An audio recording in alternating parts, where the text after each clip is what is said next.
Assalamualaikum warahmatullahi wabarakatuh. Alhamdulillahirabbil alamin.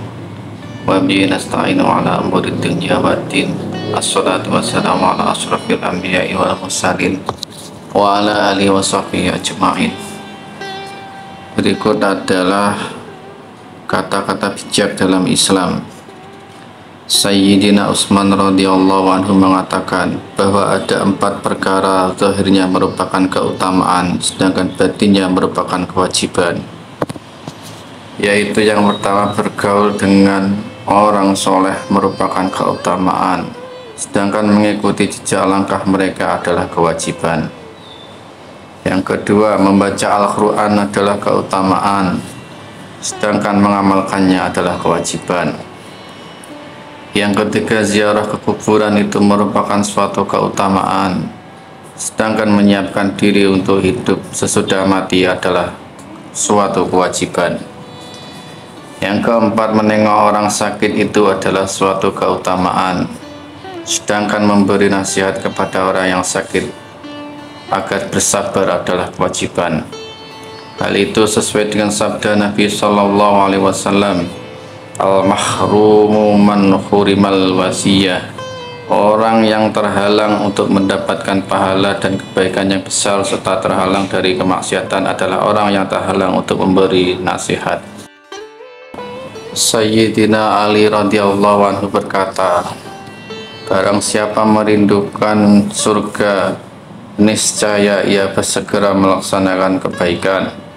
Barang siapa takut akan siksa neraka, niscaya ia menghentikan diri dari mengikuti kehendak hawa nafsu. Dan barang siapa yang menyakini kematian, niscaya ia tidak terlena dengan kesenangan dunia. Dan barang siapa mengetahui tipu daya dunia, niscaya ia akan waspada. Nabi SAW bersabda, sholat itu tiangnya agama, sedangkan diam dari ucapan dan perbuatannya jelek lebih utama daripada ibadah dan sedekah yang dapat memadamkan murka Tuhan. Puasa itu merupakan perisai yang dapat menahan dari siksa neraka, tetapi diam itu lebih utama. Jihad itu puncaknya agama, tetapi diam itu lebih utama.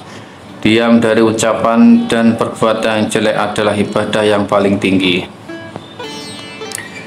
Diam dari sesuatu yang tidak bermanfaat dalam urusan agama dan dunia, tidak membalas terhadap orang yang membencinya adalah sebagian dari ibadah yang paling tinggi. Karena kebanyakan kesalahan atau dosa itu timbul dari lisan. Adapun apabila manusia itu diam karena menjauhkan diri dari pergaulan dengan manusia, maka diamnya itu tidak termasuk ibadah. Nabi SAW bersabda, diam itu adalah perhiasan bagi orang yang alim dan selimut atau tutup bagi orang yang bodoh. Nabi bersabda, diam itu adalah rajanya akhlak yang baik.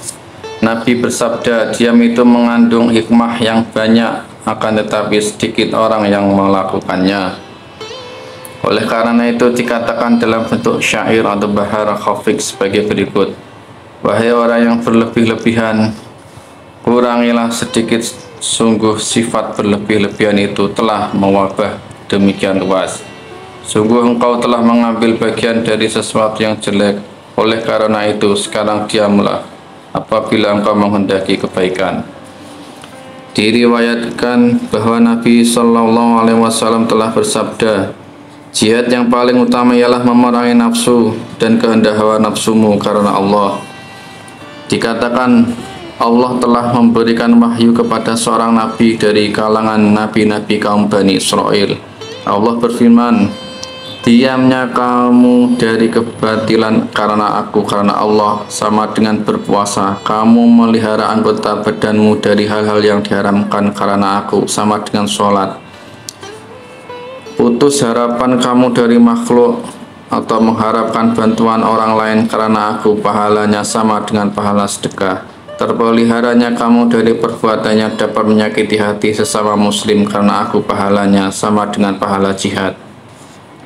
Abdullah bin Mas'ud radhiyallahu anhu mengatakan bahwa 4 hal yang termasuk penyebab hati menjadi gelap adalah: yang pertama, perut yang terlalu kenyang; Yang kedua, berteman dengan orang yang zalim. Yang ketiga, suka melupakan dosa. Dan yang keempat, banyak menghayal. Hal itu sebagaimana sabda Nabi, sesungguhnya sesuatu yang sangat aku khawatirkan atas dirimu adalah dua hal, yaitu mengikuti kehendak nafsu, banyak menghayal.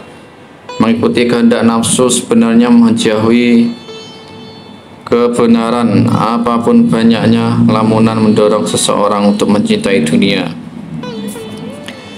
Ada 4 hal dapat menerangi hati. Yang pertama, perut yang lapar, karena dapat mendorong untuk bangun malam dan menimbulkan rasa takut kepada Allah. Yang kedua, berteman dengan orang-orang yang soleh. Yang ketiga, memelihara dosa yang telah lampau dan tidak banyak khayalan. Demikian, semoga bermanfaat. Wassalamualaikum warahmatullahi wabarakatuh.